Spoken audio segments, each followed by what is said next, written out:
Hello, my little gremlins. I've got a review for you today. I've kind of found this deal. The Razer Kishi gaming bundle. Walmart was carrying these, I guess, for the holidays. And so it's the Kishi and the Hammerhead True Wireless headphones, and this bundle was $200, which is the combined retail of these two items, but I don't know if it's worth that much. I'm guessing this was a move at clearly Fortnite, and then Fortnite got pulled from the App Store, but I'm sure this was a, easy gift for a, 12 to 18-year-old kid that's really into mobile gaming. They're on clearance now. I found the deal on Slick Deals and used the BrickSeek tool to look it up by UPC and find which Walmarts in my area might have been stocking them. I went back to the electronics desk and they're like, we don't have any here. Let me go checking back. And the guy came back with them. And so I bought one. So this is the Kishi box that's inside. I don't have the earphone box with me today, but it comes with the controller and two sets of these rubber flanges, these little mounts that adapt for different phones, and then there's a card inside that tells you which tabs to use for which phone. So the thing collapses down like this, and then you press these tabs on the back, and that releases the strap, and then your phone goes in there. So the first thing I ran into was a lot of people complaining, hey, I have to take the case off my phone to fit in here. And some people were like, well, if your case isn't super thick, you can pull the bumpers out and go without them, and maybe that'll make it fit. If you don't know, here's how you remove the bumpers. And this is supported. People are like, am I going to void my warranty? No, these are part of it. And they're held in by that little thing right there. The Type B bumpers are what shipped with it, and they work fine for my phone. But I also found this Spigen case I bought is super thin. I will post the model number of it in my video comments, but the Spigen case, it has a spot for a magnetic insert, but it's a super thin case, so QI charging works through it, and because the ends of the case are open, and it doesn't add a ton of thickness, I found this one works great with the controller with the adapter still in. So you just have to get it snug on that end where the lightning port connects, and kind of give it a squeeze, but that's how it looks. Now, some people have beef with this controller because it can wobble this way. I found that with this case in it, it wobbles less. This elastic band thing's what holds it together. I felt these little feet are a little bit of a weird thing, but they're what closes it up when you collapse it. You got triggers, face buttons, kind of like home and a select and start button, D-pad. My screen has got fingerprints all over it. What I found is this thing works, because it's an MFI controller. It works with any game that supports controllers, but what I found is the stuff in Apple Arcade, if you have a membership to that, I've been playing a ton of Agent Intercept. These games work great, so I'll give you a little demo of Agent Intercept. I've got to turn my sound on. There's little ports here for the audio to get through. But this thing, because it's a lightning connector, it gets all its power from the phone and its data connection, so you have to have a snug connection there. But you don't have to charge it. So this Agent Intercept is kind of an on-rails, like, kind of racing car spy game. It feels a little bit like old-school Spy Hunter, but its big mechanic is a combo system. You got to keep picking up power-ups, drifting, or blowing up bad guys to keep your combo meter going. And then that gives you like a score multiplier.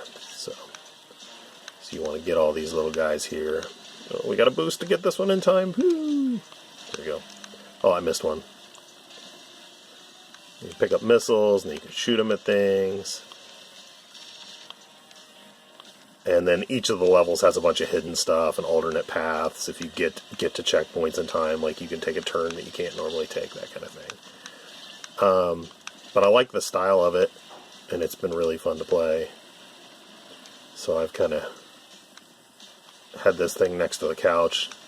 Spent a lot of time playing Agent Intercept in the evenings.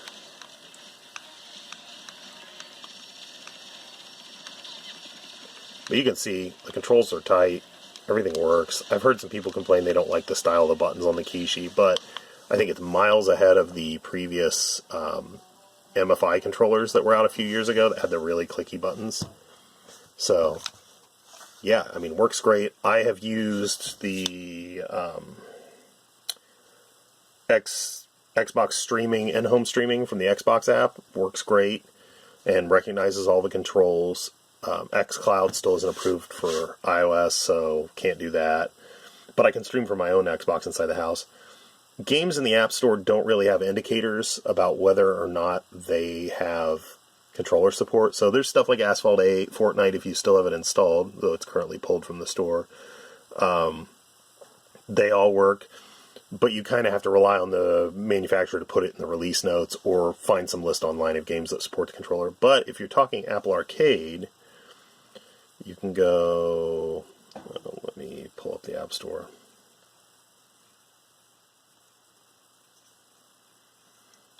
If you're in the App Store and you hit the Arcade tab, so instead of games, you go here, and you find a game you want to play, so it's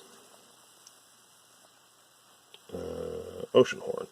So if you scroll right here to this toolbar, and scroll over, controller supported, that icon.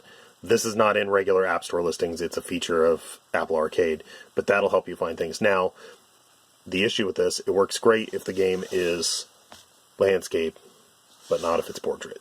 So things like Downwell, your controller's not going to map well because it doesn't know to do this. And it would be awkward to hold. But landscape games should work fine. And I haven't found a game yet that didn't work well with it. Outside the App Store, I've been playing the Asphalt games. Trying to think what else. There's a handful. There are some lists curated online that you can use to look that up. In addition to the Kishi, these are the Razer Hammerhead True Wireless earbuds. I got the wrong side. USB-C charging, which I like. Hate having to go find a mini or micro cable. Interesting feature, when you open these up, the pairing starts when you lift the lid, whereas a lot of earbuds I've seen, it pairs when you pick it out of the box. So I thought that was kind of cool. They come with little silicone tips in case your fit isn't the way you like it or they feel like they're falling out. These give you a little more grip, so that's optional. Comes in the box. It only comes with one set of tips. Battery life seems to be solid. They get real loud. I had to turn the volume down compared to other wireless buds I was using. The only thing I'm not sure of is they have a lot of gesture controls and they're about tapping the logo here. And I just haven't memorized them all, so I know that it's like tap, tap, hold, shifts you into the low latency gaming mode. I haven't really played with that much, but I think they sound pretty great, especially considering you're getting them in a combo with the controller cheap. I think these originally listed at like $99, but I've seen them online places for like $69. So if you're looking for a decent quality True Wireless, I think these are pretty decent. They're the stick style, like a AirPod, not the go in your ear Frankenstein bolt style. But I like how they sound, and I've been using the combo together most nights on the couch. So I think at the clearance price, this is an easy win. Buying both pieces for $99 each, I don't know that I would do that right away, but I'm enjoying how small this is and that I can just keep it like in a drawer next to the couch and don't have to get up and go find my Switch and make sure it's charged. Sometimes I'm just like, oh, I just want to play something for 10 minutes. And this is an easy way to do that. I've been carrying it in my laptop bag all week, and it hasn't picked up any scuffs or anything, and everything seems to work. So I like that I don't have to remember to keep it charged. So anyway, Razer Kishi Hammerhead True Wireless. Seems pretty cool. So thanks for watching. I'll continue to throw stuff like this out there when I come across it. And if you have stuff you want to know, leave it in the comments, and I'll do my best to answer your questions. Thanks for watching, everybody.